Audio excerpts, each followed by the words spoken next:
একবার সুবহানাল্লাহ। ভাই একটু এদিকে খেয়াল করেন, ভাই একটু এদিকে খেয়াল করেন। যদি কথা মনোযোগ সহকারে শ্রবণ করেন তাহলে আল্লাহ তাআলার রহমত আপনাদের উপর বর্ষিত হয়। যদি আপনি গন্ডগোল করেন আল্লাহর রহমত পাইবেন না, বরঞ্চ আল্লাহ তাআলা আপনার দিকে রাগান্বিত হইবেন। গন্ডগোল করতো তারা, কাফের যারা। ও কালাল্লাযীনা কাফারু লা তাসমাউ লিহাযাল কুরআনি ওয়ালগাউ ফীহি। ভাই গন্ডগোল করতো তারা। রাসূল সাল্লাল্লাহু আলাইহি সাল্লাম যখন কুরআন তেলাওয়াত করতেন, আবু জাহেল, উতবা, সাইবা এরা হট্টগোল করতো, এরা ঢুল-ডগর বাজাইতো, এরা রাসূলের কুরআন তেলাওয়াত শুনতো না। রাসূলের কুরআন তেলাওয়াতের আওয়াজ যেন তাদের কানে না যায়, এই জন্য তারা গন্ডগোল করতো। আজকে আমরাও যদি গন্ডগোল করি কুরআন হাদিসের মাজলিসে বসার পরে, তাহলে আমাদের সওয়াব কাফেরের সওয়াব হইয়া যাইব। কাজে আমাদের সওয়াব যেন কাফেরের সওয়াব না হয়। সাহাবী আজমাইন যেইভাবে কোরআন তেলাওয়াত করতেন আর যেইভাবে কোরআন তেলাওয়াত তারা শুনতেন, আল্লাহ এবং আল্লাহ রাসূলের কথা সাহাবী আজমাইন যেইভাবে শুনতেন, যদি আপনি সেইভাবে শুনতে পারেন তাহলে আপনি দুনিয়া এবং আখিরাতে লাভবান হয়ে যাইতে পারবেন।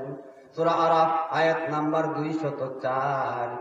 وَإِذَا قُرِئَ الْقُرْآنُ فَاسْتَمِعُوا لَهُ وَأَنصِتُوا لَعَلَّكُمْ تُرْحَمُونَ। যেখানে আল্লাহ এবং আল্লাহ রাসূলের কথা হয়, চুপ করিয়া মনোযোগ সহকারে যে বান্দা বান্দি কথা শ্রবণ করে তার উপর আল্লাহর রহমত বর্ষিত হয়। ভাই বলি একবার জোরে সুবহানাল্লাহ। যদি কোন মুমিন বান্দা একবার বলে সুবহানাল্লাহ, আসমান এবং জমিনের মাঝখানের ফাঁকা জায়গাটুকু ওই মুমিন বান্দার জন্য আল্লাহ রাব্বুল আলামিন নেকি দিয়া ভরপুর করিয়া দেয়। আরেকবার বলি সুবহানাল্লাহ।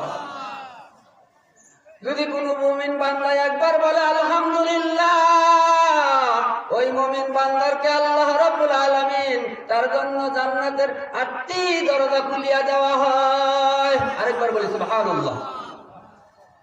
ভাই সারা রাত মানুষ ঘুম জাগার পর মাস্টার, ডাক্তার, ইঞ্জিনিয়ার, বৈজ্ঞানিক, ছাত্র সকলে মিলে গোল কয়, শব্দ অনেক দূরে যায়। সারা রাত তারা জায়গা থাকে, তাদের কোনো অলসতা নাই, গোল কইতে কোনো সমস্যা নাই। আর একবার যদি একজন মুমিন বান্দা সুবহানাল্লাহ বলে, আলহামদুলিল্লাহ বলে, ওই মুমিন বান্দার কলব থেকে শয়তান বায়ু ছাড়তে ছাড়তে ত্যাগ করে। বলি সুবহানাল্লাহ। আশ-শাইতান, রাসূল বলেন, আশ-শাইতানু জাসিমুন আলা কলবি বিনি আদম। বনি আদমের কলবের উপর শয়তান বসিয়া ওয়াসওয়াসা দেয়। ফাইযা যাকারাল্লাহ কানাসা ওয়া ইযা গাফালা ওয়াসওয়াসা।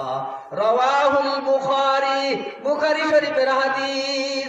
যদি কোনো বান্দা জিকির করে, জিকির করার কারণে ওই বান্দার কলব থেকে শয়তান বায়ু ছাড়তে ছাড়তে ত্যাগ করে। বলি সুবহানাল্লাহ।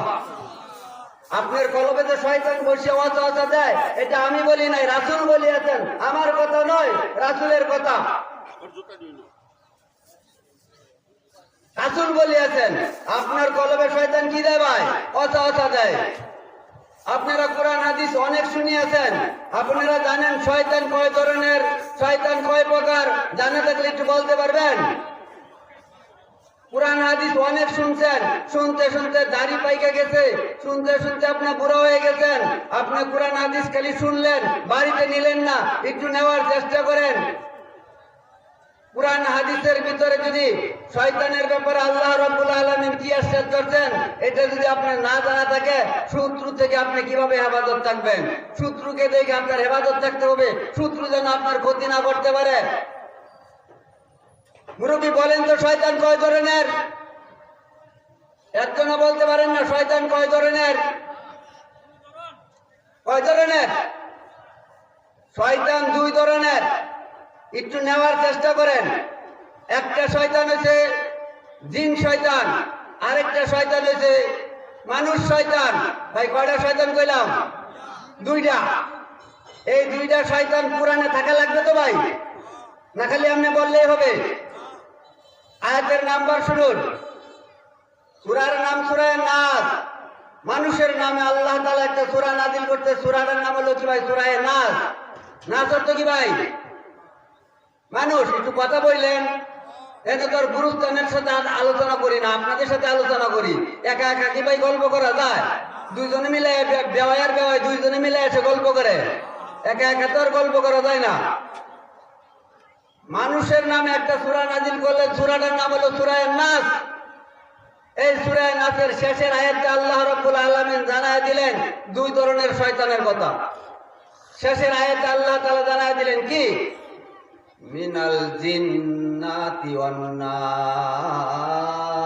একটা হলো জিন শয়তান, আর একটা হলো মানুষ রূপে শয়তান। মুসলিম শরীফের 1718 নম্বর হাদিস, কুলুবুহুম কুলুবুশ শাইতানি বিজিসমানি ইনস। একটা হচ্ছে জিন শয়তান, এবার আরেকটা কি শয়তান? মানুষ রূপে শয়তান। রমজান মাসে জিন শয়তান শিকল দিয়া আবদ্ধ করা হয়, মানুষ রূপে শয়তান শিকল দিয়া আবদ্ধ করা হয় না। মানুষ রূপে শয়তান জিকিরের মাধ্যমে দূর হয় না, জিন শয়তান জিকিরের মাধ্যমে দূর হয়। আল্লাহ রাসূল জানায় দিলেন মানুষ শয়তান এগুলা জিকিরের মাধ্যমে দূর হয় না। এগুলা কিভাবে দূর করতে হয় হাদিসের মাধ্যমে জানায় দিলেন। মান রাআ মিনকুম মুনকারান ফালিয়ুগাইরি বিয়াদি ফাইন লাম ইয়াস্তাতি ফাবিলিসানি ফাইন লাম ইয়াস্তাতি ফাবিকালবি যালিকা যুফুল ঈমান। আপনি জিন শয়তান দূর করতে পারবেন জিকিরের মাধ্যমে। মানুষ শয়তান জিকির করলে দূর হয় না। এই মানুষ শয়তানের জন্য আল্লাহ রাসূল হাদিসের মাধ্যমে জানায় দিলেন, এই যে শয়তানগুলা শয়তানি করে, যদি তোমার দুই হাতের ক্ষমতা থাকে তাহলে তাদেরকে ওই শয়তানি, ওই অশ্লীলতা, ওই ভণ্ডামি জিকির, ওই শয়তানি তাদেরকে দুই হাত দিয়া প্রতিশোধ করো। কে বলছেন ভাই? এই মুরব্বী, এই ওদিকে তাকাইছেন কেন? একটু শুনেন, কাজে লাগতে পারে। আহারে, জীবন ভরা তো খেলাধুলাই দেখলেন, সারা রাত ভরা খেলাধুলা দেখলেন, আজকে দিনী মাহফিল আইসা আজকেও এদিক সেদিক তাকায় আছেন। তাদের কাছে কোরআন হাদিস ভালো লাগে না যারা মুনাফিক, আর তাদের কাছে কোরআন হাদিস ভালো লাগে যারা মুমিন। আল মুমিনু ফিল মাসজিদে সামাকু ফিল মায়ে আল মুনাফিকু ফিল মাসজিদে বাইরু ফিল কাফকাফে পাখি পিঞ্জরায় যেমন। মুনাফিক কোরআন হাদিসের মাজলিসে তেমন, মাছ পানিতে যেমন, মুমিন কোরআন হাদিসের মাজলিসে তেমন। আল মুমিনু ফিল মাসজিদে সামাকু ফিল মায়ে আল মুনাফিকু ফিল মাসজিদে বাইরু ফিল কাফকাফে পাখি পিঞ্জরায় যেমন ছটফট ছটফট করে, মুনাফিক কোরআন হাদিসের মাজলিসে ছটফট ছটফট করে। মুমিন মাছ পানিতে যেমন, মুমিন কোরআন হাদিসের মাজলিসে তেমন। এ ভাই, মাছ কি পানিতে শান্তি পায় না অশান্তি পায়? এই কথা, এই এদিকে তাকান, ওদিকে কি আপনি? মাছ কি পানিতে শান্তি পায় না অশান্তি পায়? মাছ পানিতে যেই রকম শান্তি পায়, একজন মুমিন কোরআন হাদিসের মাজলিসে বইলে শান্তি পায়। একজন মুমিন যখন কোরআন হাদিস শুনে অন্যজন ডাক দিলেও তাকায় না, পান খাবার মনে চাইলে খায় না, প্রস্তাবে ধরলেও উঠতে চায় না। আর মুনাফিক কোরআন হাদিসের মজলিস তার কাছে ভালো লাগে না, পাখির কাছে পিঞ্জিরা যেমন ভালো লাগে না। একজন অসুস্থ ব্যক্তির কাছেও কোরআন হাদিস ভালো লাগে না, আর একজন সুস্থ ব্যক্তির কাছে কোরআন হাদিস ভালো লাগে। অসুস্থ দুই ধরনের, একটা হইল শারীরিক, আরেকটা হইল মানসিক। ভাই, অসুস্থতা কয় ধরনের কইলাম?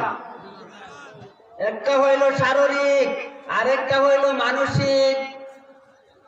শারীরিক অসুস্থতা জ্বর, পেটে ব্যথা, মাথা ব্যথা, পাও ব্যথা, এটা হইল শারীরিক অসুস্থতা। আর মানসিক ব্যথা